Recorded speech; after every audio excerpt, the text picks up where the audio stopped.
Hello friends, नमस्कार। अगर आप एपीओ की तैयारी कर रहे हैं, सिविल जज की तैयारी कर रहे हैं, एचजीएस की तैयारी कर रहे हैं, वो भी किसी स्टेट की, और आप हमसे जुड़े रहना चाहते हैं तो प्लीज़ हमारी वीडियो को लाइक करें, सब्सक्राइब करें, शेयर करें and please don't forget to press bell icon.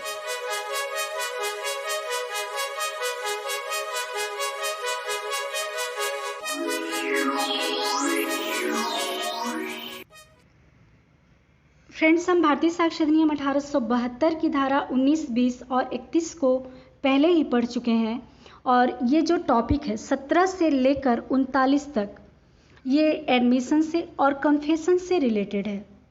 ये हम आपको पहले ही बता चुके हैं और आज हम जो पढ़ने वाले हैं वह इस अधिनियम की धारा 22 और 22A को पढ़ने वाले हैं, जो इस अधिनियम के अध्याय 2 के तथ्यों की सुसंगति के विषय में और भाग 1 में आता है।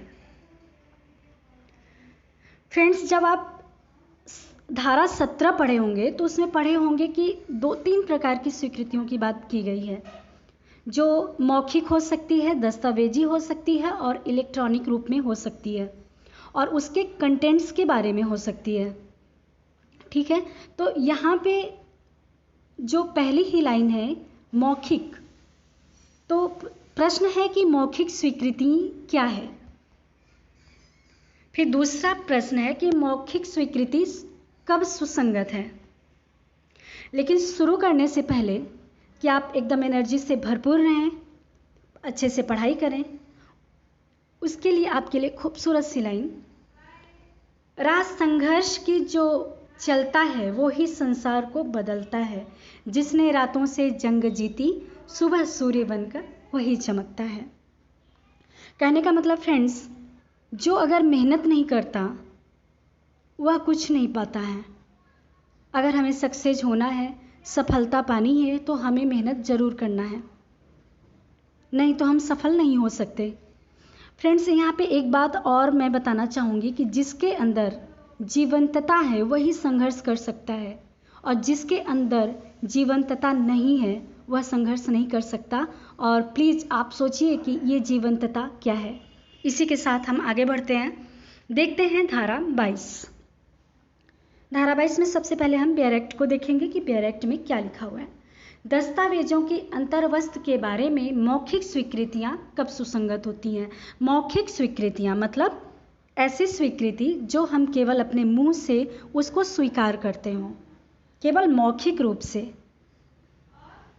किसी दस्तावेज की अंतर्वस्तु के बारे में मौखिक स्वीकृतियां तब तक सुसंगत नहीं होती यदि और जब तक उन्हें साबित करने की प्रस्तावना करने वाला पक्षकार यह दर्शित न कर दे कि ऐसी दस्तावेजों की अंतर्वस्तुओं का द्वितीयक साक्ष्य देने का या इसके पश्चात दिए हुए नियमों के अधीन हकदार है, अथवा जब पेश की गई दस्तावेज का असली होना प्रश्नगत है।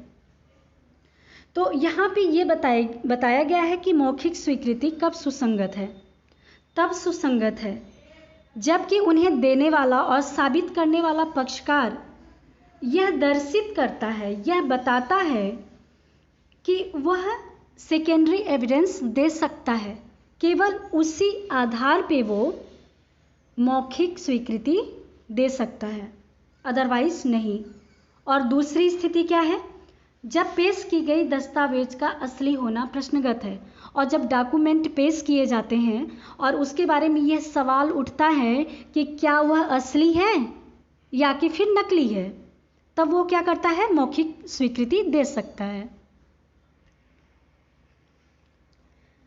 यह धारा जो है तो सर्वोत्तम साक्ष्य के नियम पर आधारित है। मैं एक एक पॉइंट आपको बताती हूँ और जो भी बताती हूँ ये प्रीलिम्स में, मेंस में, सब में पूछे जाते हैं। मैं इसलिए एक एक पॉइंट लेकर आती हूँ और जितना हो सकता है उतना ज़्यादा से ज़्यादा ले आती हूँ, जिससे आपको कहीं इधर उधर भटकने की ज़रूरत न पड़े। जब तक सर्वोत्तम साक्ष्य प्राप्त है तब तक अन्य साक्ष्य पर विचार नहीं किया जाएगा। देखिए, यह सर्वोत्तम साक्ष्य पर आधारित है। सर्वोत्तम साक्ष्य वैसे क्या है, जो हमारे प्राइमरी एविडेंस होता है। देखिए, यहाँ पे सेकेंडरी एविडेंस की बात की गई है, ठीक है। तो सर्वोत्तम साक्ष्य क्या है, प्राइमरी एविडेंस, प्राथमिक साक्ष्य। तो सामान्य नियम तो यही है कि हमें प्राइमरी एविडेंस देना चाहिए, लेकिन जब प्राइमरी एविडेंस नहीं होता तो हम क्या करते हैं, सेकेंडरी एविडेंस देते हैं। और जब सेकेंडरी एविडेंस देते हैं, उसी स्थिति में जब हम दे सकते हैं तभी हम मौखिक स्वीकृति भी दे सकते हैं।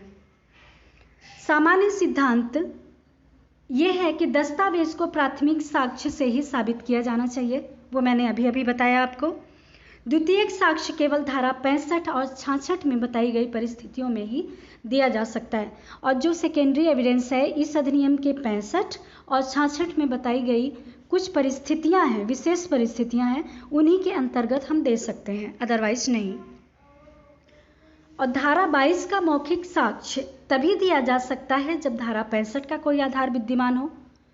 जब आप डायरेक्ट पढ़ेंगे उसी में लिखा हुआ है कि जो कोई व्यक्ति मौखिक स्वीकृति देता है, वो मौखिक स्वीकृति देना चाहता है, तो सबसे पहले वह दिखाता है कि वह सेकेंडरी एविडेंस दे सकता है, मतलब उसके पास बेस है, आधार है कि हाँ वो दे सकता है, तभी वो मौखिक स्वीकृति कर सकता है। यहाँ पर वही बात कही गई है। देखते हैं कि टेप रिकॉर्ड एक दस्तावेजी साक्ष्य है। इसके बारे में मैं कई वीडियो में बता चुकी हूँ कि टेप रिकॉर्ड जो है एक दस्तावेजी साक्ष्य है। अगर मान लीजिए इसके कंटेंट्स को साबित करना हो और कुछ ऐसी परिस्थितियां हो कि हम इसके जो असली है कि नकली है क्या है, तो हम इसके बारे में मौखिक स्वीकृति दे सकते हैं। ठीक है,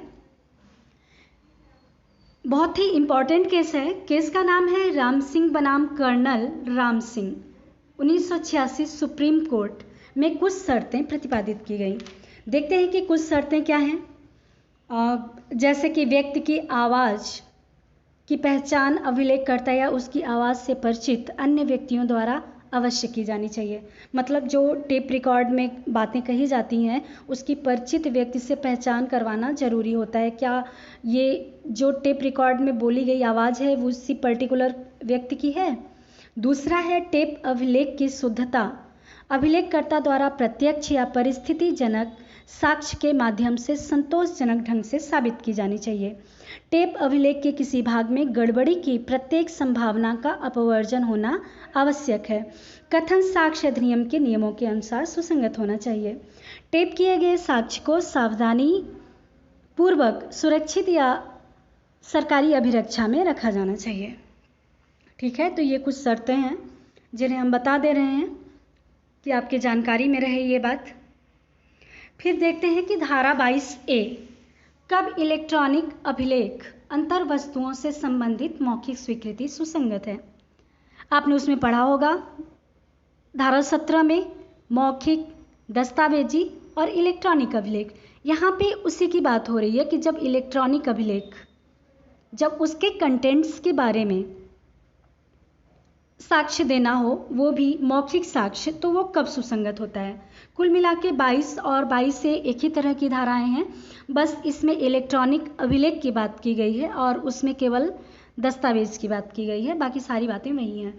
इलेक्ट्रॉनिक अभिलेख की अंतर वस्तुओं से संबंधित मौखिक स्वीकृति तब तक सुसंगत नहीं है जब तक पेश की गई इलेक्ट्रॉनिक अभिलेख की असलियत प्रश्नगत न हो।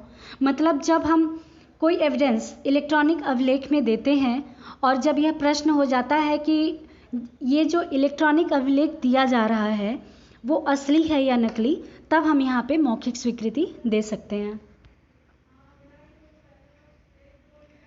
इम्पॉर्टेंट केस कुछ है, उन्हें नोट कर लीजिए।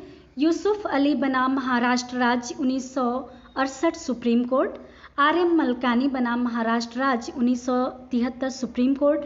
ये जो केस है RM मलकानी, इसको मैं कई बार कई वीडियो में बता चुकी हूँ, तो ध्यान से पढ़िए, ध्यान से देखिए। तो आइए हम जानते हैं कि धारा 17 से 20 तक और 24 से 30 तक जो एक मोटी मोटी बातें एग्ज़ाम में पूछी जाती हैं, प्री में पूछी जाती हैं, उनके बारे में हम कुछ बताना चाह रहे हैं। जैसे कि धारा 17 से 20 संबंधित जो प्रावधान है 115 और 117, मतलब धारा 17 से 20 और धारा 115 से 117 दोनों आपस में कुछ रिलेटेड रहती हैं और ये धाराएं जो है सिविल मामलों में ही लागू होती हैं। ठीक है, फिर धारा 24 से 30 जिसमें कन्फेशन की बात की गई है, संस्वीकृतियों की बात की गई है, जिसे अभी आगे पढ़ाना बाकी है, बताना बाकी है।